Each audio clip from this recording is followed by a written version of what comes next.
Hey everyone, it's Chad back with another video, and in this week's video, we're going to talk a little bit about the Super Bowl from last weekend, go over the NFL season as a whole, and also talk about a little bit of craziness in college basketball. Thanks for being with me today, and without further ado, I am ready to talk about some sports.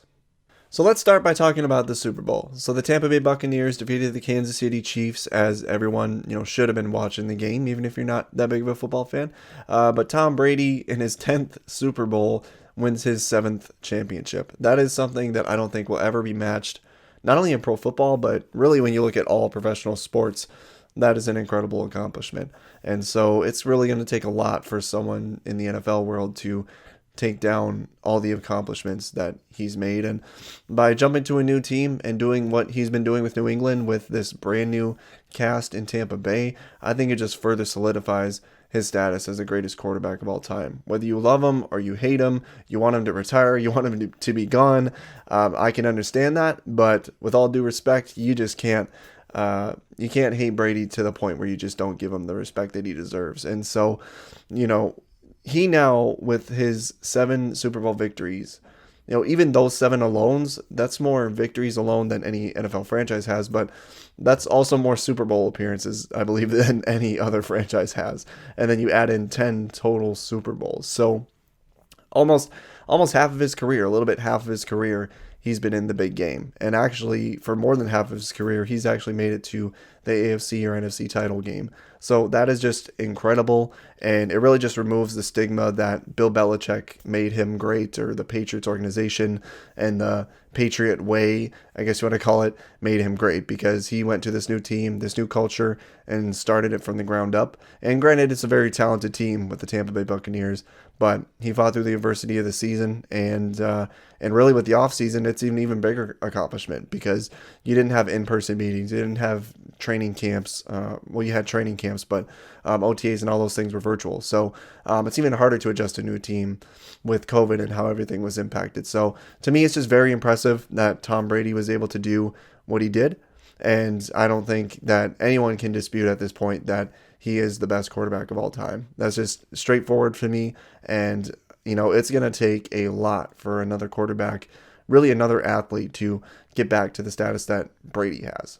Now, on the Chiefs side of the ball, I came away pretty impressed with Mahomes. Obviously, he didn't have a good game, but the Buccaneers defense was just swarming the Chiefs offensive line. They were getting pressure without adding any extra blitzers. It was really the Bucs defensive line that just took over.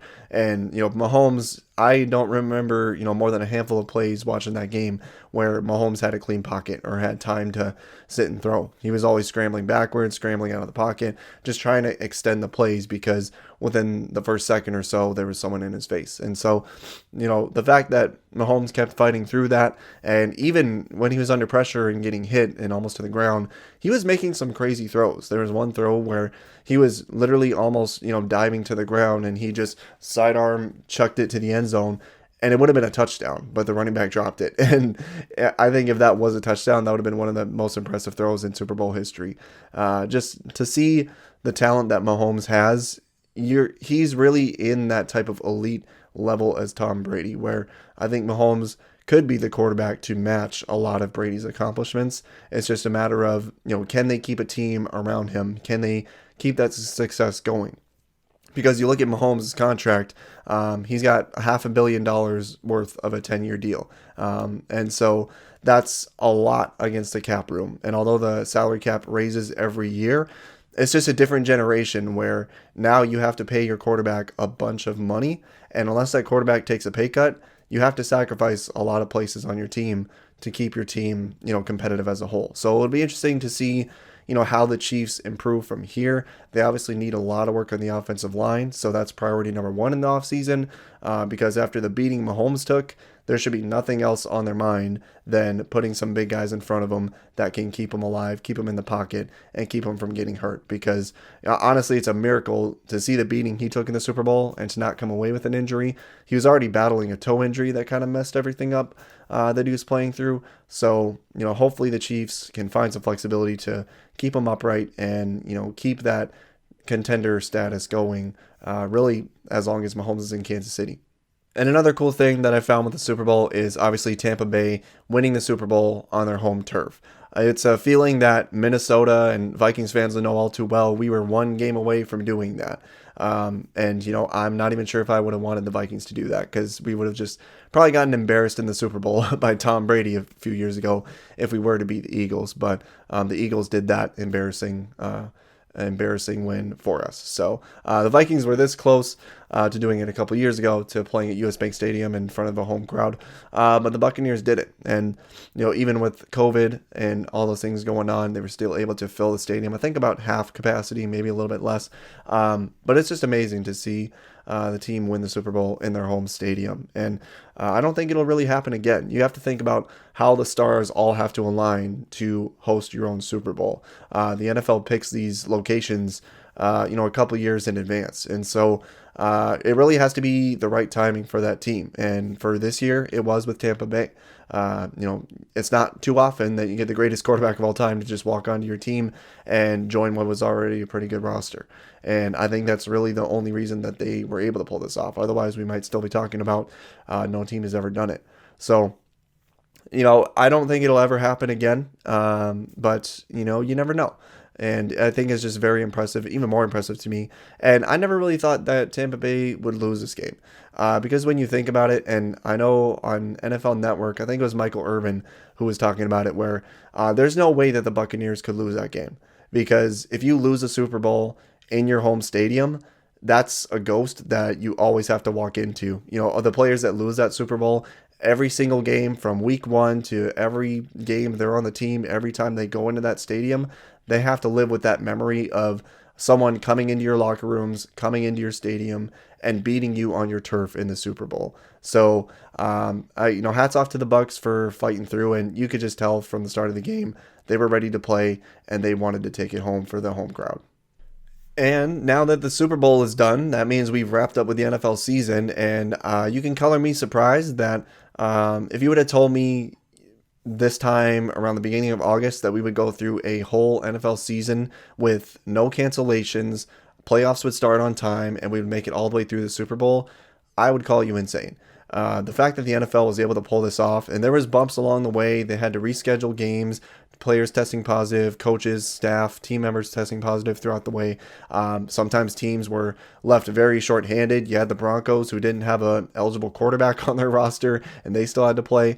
It took some willful, optimistic ignorance here and there for Roger Goodell and the NFL to keep the season going, and there were times where you didn't think it would, but they powered through, and, relatively speaking, it went pretty smoothly. There was a little bit of speed bumps, but those were kind of closer towards the beginning of the year. As the year got on, the NFL, started to make restrictions more serious and a few other things here in the way, and even started to allow fans to enter the stadiums and go to games. So I think it's very impressive. I'm not quite sure how they pulled it off, but they did. It took a lot of luck to get to where we are.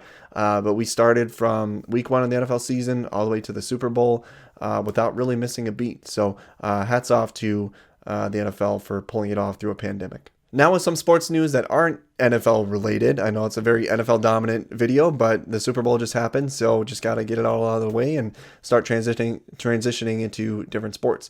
But with the college basketball landscape, I saw a really weird and interesting stat this last week. So if you've been following college basketball, you know that the regular culprits, the regular contenders, have just been having terrible seasons. COVID has messed with a lot in the college basketball world to where games are always being canceled or postponed, as with every other league.